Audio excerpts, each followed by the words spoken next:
കൊല്ലം തേവലക്കരയിൽ സ്കൂളിൽ ഷോക്കേറ്റ് വിദ്യാർത്ഥിക്ക് ദാരുണാന്ത്യം. തേവലക്കര ബോയ്സ് ഹൈസ്കൂളിലെ 8ാം ക്ലാസ് വിദ്യാർത്ഥി മിഥുനാണ് മരിച്ചത്.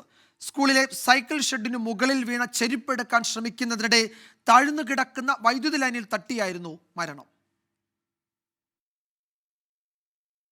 ഇന്ന് രാവിലെ 8:30യോടെയായിരുന്നു ദാരുണമായ സംഭവം.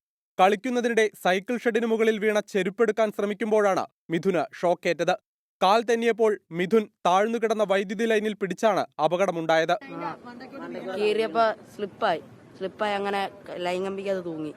ചെരുപ്പെടുക്കാൻ വേണ്ടി കയറിയപ്പോഴാണ്. സ്ഥിരമായി കുട്ടികളിങ്ങനെ മേളിൽ കയറി ചെരുപ്പൊക്കെ വീഴുമ്പോൾ എടുക്കാറുണ്ടോ? വേറെ ആരണ്ടര ചെരുപ്പായിരുന്നു മേളിൽ പോയത്. മിഥുന്റെ ചെരുപ്പല്ല എന്തായാലും മേളിൽ പോയത്.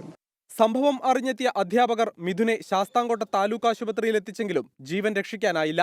ചെരുപ്പ് തട്ടിയിട്ട് ഒരു കുട്ടിയുടെ ചെരുപ്പ് ഇതിന്റെ മുകളിലേക്ക് എടുത്ത് എറിഞ്ഞതായിട്ടാണ് പറയുന്നത്. നമ്മൾ ഇത് KSBയുടെ ശ്രദ്ധയിലേക്ക് വിഷയം കൊണ്ടുവരുന്നത് മെയ് മാസത്തില്. പിന്നീട് ഇത് മാറ്റാനുള്ള നടപടി ഉണ്ടായില്ല. നടപടിയുണ്ടല്ലേ, കേബിൾ ആക്കാനുള്ള നടപടിയാണ്. കേബിൾ ആക്കുവാണ്, ഉടനെ കേബിൾ ആക്കുമെന്നുള്ളതാണ് നമ്മളെ അറിയിച്ചത്. അപകടകരമായ നിലയിലാണ് സ്കൂൾ കെട്ടിടത്തിന് മുകളിലൂടെ വൈദ്യുതി ലൈൻ കടന്നു പോകുന്നത്. ഞാൻ നിൽക്കുന്നതിന്റെ ഒരടി, ഞാൻ നിൽക്കുന്ന എന്റെ കൈ പൊക്കിയാൽ പിന്നെ ഒരു കൈയിൽ കൂടി പൊങ്ങിയാൽ അത് വൈദ്യുതി ലൈനിൽ തട്ടും. അത്ര താഴ്ചയിലാണ് ഈ വൈദ്യുതി ലൈൻ കടന്നു പോകുന്നത്.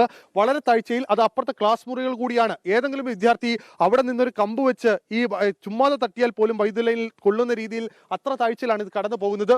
വലിയപാടം മിഥുൻ ഭവനിൽ മനോജ് സുജി ദമ്പതികളുടെ മകനാണ് 8ാം ക്ലാസ് വിദ്യാർത്ഥിയായ മിഥുൻ. സുജിനാണ് സഹോദരൻ. സംഭവത്തിൽ പൊതുവിദ്യാഭ്യാസ ഡയറക്ടറോട് വിദ്യാഭ്യാസ മന്ത്രി വി ശിവൻകുട്ടി റിപ്പോർട്ട് തേടി. സംഭവത്തിൽ വൈദ്യുതി വകുപ്പും അന്വേഷണം പ്രഖ്യാപിച്ചു. ആർ അരുൺരാജ്, 24 കൊല്ലം.